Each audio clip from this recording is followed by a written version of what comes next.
আমাকে বাংলাদেশের প্রাণের নেতা, বাংলাদেশের প্রাণের মানুষ, মাননীয় প্রধানমন্ত্রী জনাব তারেক রহমান সাহেব আমাকে মন্ত্রণালয় দিয়েছেন, মন্ত্রিত্ব দিয়েছেন, মুক্তিযুদ্ধ বিষয়ক মন্ত্রণালয়ের দায়িত্ব দিয়েছেন। আমি মাননীয় প্রধানমন্ত্রী জনাব তারেক রহমানকে ধন্যবাদ জানাই, কৃতজ্ঞতা জানাই।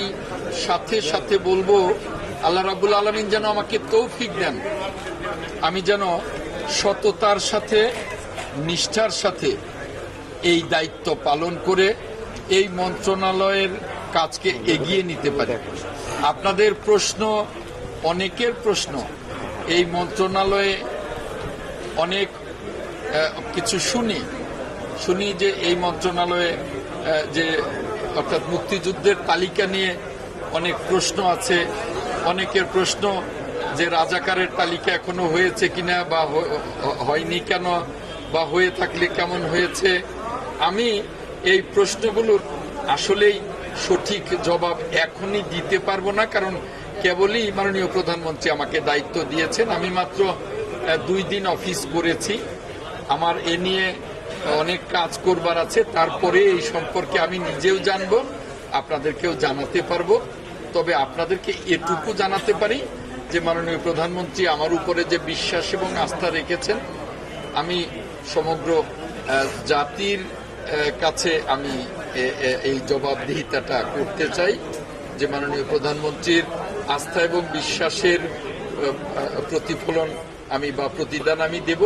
আমি চেষ্টা করব এই মন্ত্রণালয়ের সকল কাজগুলোকে আমি নিষ্ঠার সাথে পালন করে জাতির প্রত্যাশা পূরণ করবার জন্য, আমার টাঙ্গাইলবাসীর, আমার নির্বাচনী এলাকা বাসাইল সখীপুরবাসীর প্রত্যাশা পূরণ করবার জন্য। মুক্তিযোদ্ধা সংসদের অ্যাডহক কমিটির যে নির্বাচনটা করে পূর্ণাঙ্গ কমিটি গঠন, এই বিষয়গুলো আমাকে একটু সময় দিতে হবে। আমি কেবলই তো দায়িত্বটা পেয়েছি। আমি সকল কিছুকেই বাংলাদেশ, গণতান্ত্রিক বাংলাদেশের যাত্রা শুরু করেছে মাননীয় প্রধানমন্ত্রী জনাব তারেক রহমানের নেতৃত্বে। আমরা সকলেই গণতন্ত্রের জন্য অতীতে অনেক আন্দোলন, সংগ্রাম, অনেক ত্যাগ, অনেক রক্ত দিয়েছি। আগামীতে যেহেতু বিএনপি 18 বছর এই গণতন্ত্রের জন্যই সংগ্রাম করেছে মাননীয় প্রধানমন্ত্রীর নেতৃত্বে, আমাদের প্রয়াত নেত্রী, দেশনেত্রী, আপসহীন নেত্রী, বাংলাদেশের মহান অভিভাবক, গণতন্ত্রের মাতা দেশনেত্রী ম্যাডাম খালেদা জিয়ার নেতৃত্বে আমরা আন্দোলন করেছি। তাই প্রত্যেকটা কমিটি গণতান্ত্রিক হোক, এই মুক্তিযোদ্ধা কমান্ড কাউন্সিলও গণতান্ত্রিকভাবে হোক, সেটা তো নিশ্চয়ই আমরা চাই। কিন্তু সেজন্য আমাকে সময় দিতে হবে। আমি এ নিয়ে কাজ করছি।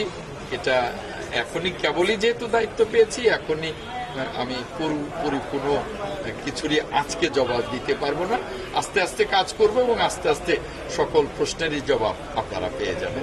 দেখুন, মহান মুক্তিযুদ্ধের মাধ্যমে আমাদের বাংলাদেশ, সেখানে মুক্তিযোদ্ধা মন্ত্রণালয় মুক্তিযোদ্ধাদের নিয়ে কাজ করে এবং 24-এর যে গণ অভ্যুত্থান, সেই গণ অভ্যুত্থানটাও যে যারা গণ অভ্যুত্থানে যারা শহীদ হয়েছেন, যারা পঙ্গু হয়েছেন, তাদের বিষয়ে মুক্তিযোদ্ধা মন্ত্রণালয় কাজ করছে এবং তাদের বিষয়েও আমরা খুবই আন্তরিক। এটা নিয়েও আমরা কাজ করছি, কাজ করব এবং তাদের বিষয়েও আমরা আমাদের দেখভাল করবার দায়িত্ব কর্তব্য আছে। মন্ত্রণালয়ে কিভাবে আগামী দিনে সুষ্ঠুভাবে, সফলভাবে চালিত হবে, সেজন্য আমরা পরিকল্পনা নিয়ে, ভবিষ্যৎ পরিকল্পনা একদিনেই তো সম্ভব না, ভবিষ্যৎ পরিকল্পনা কি হবে নিয়ে, এবং স্বাধীনতা দিবস আগামী 26শে মার্চ, এটা নিয়ে আমাদের প্রস্তুতি চলছে। আশা করি যে আমরা একটা সফলভাবে আমাদের পরিকল্পনা মাফিকই জাতীয় এবং স্বাধীনতা দিবস আমরা পালন করব। ধন্যবাদ।